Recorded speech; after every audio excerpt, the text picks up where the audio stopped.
వ్యక్తిగత హోదాలోనే.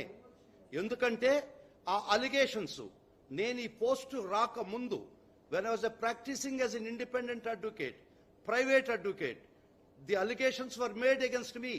నా మీద నిరాధారణమైనటువంటి ఆరోపణలు చేసింది కాబట్టి ఆ టైంలో నేను వ్యక్తిగా ఇప్పుడు నిన్న వైఎస్ షర్మిల నా మీద నిరాధారమైన ఆరోపణలు చేసింది కాబట్టి ఖచ్చితంగా నేను జవాబు చెప్పాల్సినటువంటి అవసరం నా మీద ఉంది కాబట్టి today I'm letting all the people across the state and the country that ఆమె నిన్న చెప్పినటువంటి పచ్చి అబద్ధాలకి నేను జవాబు చెప్తున్నాను. In my individual capacity, nothing to do with my official capacity and post. Because నా మీద చేసినటువంటి ఆరోపణలు నేను ప్రైవేట్ అడ్వకేట్గా నేను ఆ రోజు చేసినటువంటి కేసుల మీద ఆరోపణలు చేసింది కాబట్టి నాకు హక్కు ఉంది, రైట్ ఉంది. నన్ను నేను రక్షించుకునేదానికైతేవి నా ఇంటిగ్రిటీ, నా ప్రొఫెషనల్ ఎబిలిటీ వీటిలన్నిటికీ I took it as pride. నా వ్యక్తిగత స్వాభిమానాన్ని గురించి నేను ప్రాణం ఇచ్చేవాడిని కాబట్టి నన్ను వ్యక్తిగతంగా మలినం చేసింది కాబట్టి, హననం చేసింది కాబట్టి, పచ్చి అబద్ధాలు చెప్పింది కాబట్టి ఖచ్చితంగా I take it as a time to dispel what ఆమె నిన్న చెప్పినటువంటి దానికి నేను ఖచ్చితంగా జవాబు చెప్పాల్సిన పరిస్థితి వచ్చింది. అది ఉపోద్ఘాతం. ముఖ్యంగా మీరు వినుంటారు నిన్న అలిగేషన్స్ ఖచ్చితంగా ఒకసారి వినాల్సి వస్తుంది. మీరు ఈ అలిగేషన్స్ మీరు విన్న తర్వాత I will start my this thing.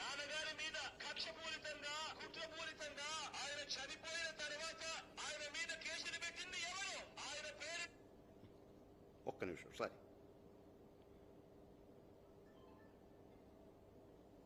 చివరకు సిబిఐ చార్జ్ షీట్ లో కూడా పెట్టింది ఎవరు? ఇదే జగన్మోహన్ రెడ్డి గారు చెప్తున్నారే Congress party CBI charge sheet లో రాజశేఖర రెడ్డి గారిని చేర్చింది అని. ఇంతమంది ముందు చెప్తున్నా రాజశేఖర రెడ్డి గారి పేరును సిబిఐ కాంగ్రెస్ తో చేర్చలేదు. రాజశేఖర రెడ్డి గారి పేరుని చేర్చింది నిజానికి జగన్మోహన్ రెడ్డి గారి లాయర్. జగన్మోహన్ రెడ్డి గారి లాయరే రాజశేఖర రెడ్డి గారి పేరు నిజానికి సిబిఐ లో లేకపోతే జగన్మోహన్ రెడ్డి గారు ఈ కేసులో నుంచి బయటపడటం చాలా కష్టము అని తెలిసి రాజశేఖర రెడ్డి గారిని పేరును స్వయంగా జగన్మోహన్ రెడ్డి గారి లాయరే రాజశేఖర రెడ్డి గారిని చేర్చమని హైకోర్టులో, సుప్రీం కోర్టులో పిటిషన్ వేసి మరీ చేర్పించారు. దానికి ప్రతిఫలంగా ఈ రోజు అదే సుధాకర్ రెడ్డికి జగన్మోహన్ రెడ్డి గారు అడిషనల్ అడ్వకేట్ జనరల్ పదవి కూడా ఇచ్చాడు. ఇది వాస్తవం కాదా? అమ్మా షర్మిల, నేతి బీరకాయలో నెయ్యి ఎంత ఉందో నీ మాటల్లో అంత వాస్తవాలు ఉన్నాయి. మీ తండ్రి కోసం మహానుభావుడైనటువంటి ఒక గొప్ప వ్యక్తి అయినటువంటి చనిపోయిన మరణానంతరం ఆయన మలినం చేస్తుంటే, ఆయన పేరు బదనాం చేస్తుంటే, ఏ పాపము ఎరుగునటువంటి మీ అన్నని మలినం చేస్తుంటే, నేను నెల్లూరులో ప్రాక్టీస్ చేసుకుంటూ నేను ఒక అడ్వకేట్గా ఒక చలించిన హృదయంలో ఇంత అన్యాయం లీగల్గా జరుగుతుంటే ఎవ్వరూ నోరు తెరవకపోతే ఇది సమాజంలో అన్యాయం అని చెప్పి భారతంలో ఒక పద్యం గుర్తుకొచ్చింది నాకు. 5వ పర్వంలో సారపు ధర్మమును విమల సత్యము చెడువారిని అవస్థ పారము చే బొంకు దక్షులు ఎవ్వారు ఉపేక్ష చేస్తే. If satya and dharma is scuttled before your eyes, those who are capable of preventing it keep quiet as mute spectators and dumb witnesses. It is those that are going to perish but not satya and ధర్మ.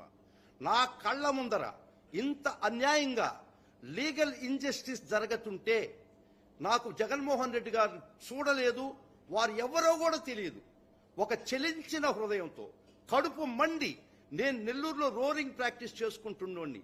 ఇది అన్యాయము, అక్రమము, ఈ విధమైనటువంటి case false case అని నా మనసు చెలించి, మీకు బంధుత్వాలు నాకు ఆత్మబంధువులు గారు, మీరు రక్త బంధువులు కూడా కాదు, ఒక అన్యాయాన్ని అరికట్టడానికి నేను ఒక కేసు వేయడం జరిగింది. దాన్ని మీరు ఎట్లా చిత్రీకరించారంటే జగన్మోహన్ రెడ్డి గారు నన్ను ప్రేరేపించి రాజశేఖర రెడ్డి గారి పేరు సిబిఐ ఛార్జ్షీట్లో, ఎఫ్ఐఆర్లో పెట్టించేదానికి ప్రోద్బలం చేయించి నా చేత కేసులు ఇచ్చి ఆ విధంగా రాజశేఖర రెడ్డి గారి పేరు ఎఫ్ఐఆర్లో పొందింపబడి కాన్సిక్వెంట్గా ఛార్జ్షీట్లో చేసేదానికి కారణం జగన్మోహన్ రెడ్డి గారు నన్ను ఆడించినటువంటి ఆట అని మీరు నిస్సిగ్గుగా చెప్పడం చాలా దుర్మార్గం. ఎందుకంటే మీకు కొన్ని డేట్స్ ముఖ్యంగా చెప్పాల్సి వస్తుంది. 2010లో కాంగ్రెస్ సంబంధం లేదు, సిబిఐకి సంబంధం లేదని మీరు చెప్పారు. ఇప్పుడు నేను చెప్పిన తర్వాత మీరు ఏం ఆలోచిస్తారో చెప్పండి, జవాబు చెప్పండి నాకు. 2010లో మీ కాంగ్రెస్ ఎమ్మెల్యే శంకర్ రావు హైకోర్టుకు ఒక లెటర్ రాశాడు. రాజశేఖర్ రెడ్డి గారి మీద అలిగేషన్స్ పెడుతూ, రాజశేఖర్ రెడ్డి గారే ప్రజాస్వామ్యం దోచినాడని చెప్పి మీ కాంగ్రెస్ ఎమ్మెల్యే శంకర్ రావు హైకోర్టుకు లెటర్ రాయడం జరిగింది. 2011లో కూడా మళ్ళా ఇంకొక లెటర్ రాయడం జరిగింది. Dates are more important.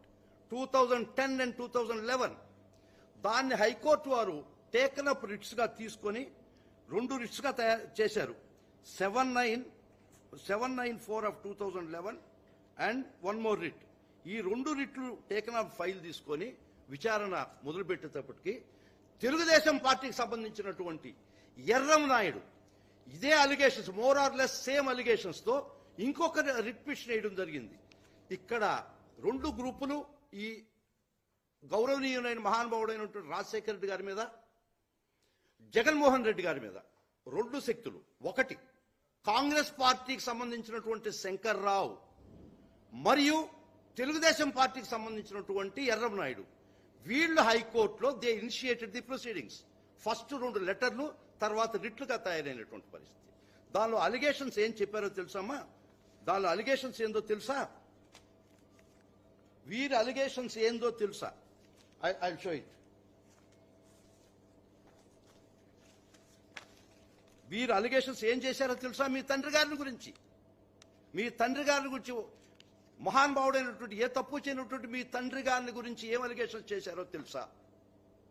ఈ ఎఫ్ఐఆర్ బేసిస్ తెలుసా? శంకర్రావు లెటర్ తెలుసా? I'm reading it. ఈ గ్లేరింగ్ సరిగా అవపట్టడం లేదు. ఇది ఎఫ్ఐఆర్ చదువుతున్నారండి నేను. Shri YS Jaganmohan Reddy, former member of parliament, Kadapa Lok Sabha constituency, in collusion with second respondent along with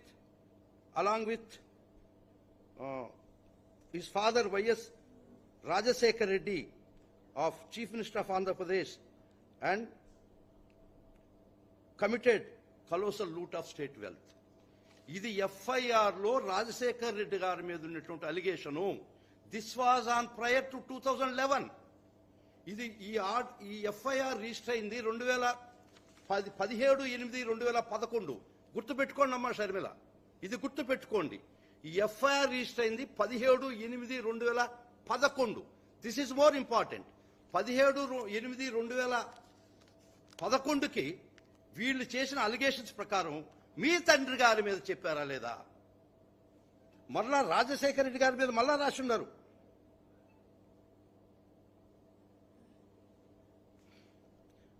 During the year 2004 to 9, Y.S. Jaganmohan Reddy colluded with undue influence over his father and Chief Minister of the state, Y.S. Rajasekhar Reddy, and took gratification of public funds. This was